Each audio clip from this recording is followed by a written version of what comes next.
Part 2 of పుట్టిన ఉంది కదా, పుట్టిన చూపిస్తారు. అది చాలా పెద్దగా ఉంటుంది. దగ్గర నుంచి చూపిస్తా. ఇప్పుడైతే దూరం నుంచి చూపిస్తా. ఇప్పుడైతే దూరంలో ఉన్న దగ్గరికి వెళ్ళొచ్చా లేదా అనేసి మా తాతకి చెప్తా. అదే పెద్ద పుట్ట.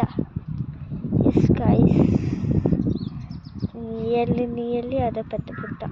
మాకు అయితే 5 డిస్ట్రిక్ట్ మా ఊరిది అంతా ఫామే కదా, అంటే చెట్లు అవన్నీ పెద్దగా ఉంటాయి. ఇక్కడైతే అప్ టు 10 వరకు పుట్టలు ఉంటాయి. పెద్దవి ఉంటాయి, చిన్నవి ఉంటాయి.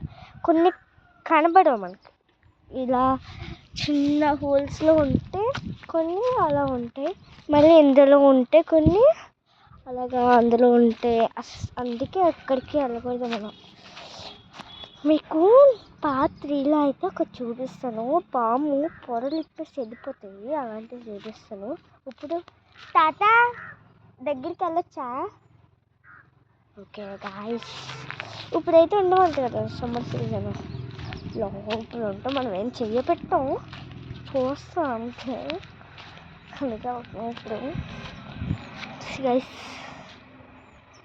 క్యాప్చర్ అవుతుందా మీకు? అప్పుడెప్పుడు పురాతకాలం ఇవన్నీ ఇంకొచ్చి మొబైల్ అయిపోతే నాకు బిజినెస్ వస్తుంది. ఇవన్నిటికైతే ఫస్ట్ చీమలు కట్టుకుంటాయి. చీమలు కట్టించిన తర్వాత ఈ పాములు వచ్చి ఆ గుడిసెలు తీసుకుంటాయి. ఇంకంతే. పార్ట్ 3 వరకు stay tune for telling the పొరలు of snakes. Part 3, our grandmother's house.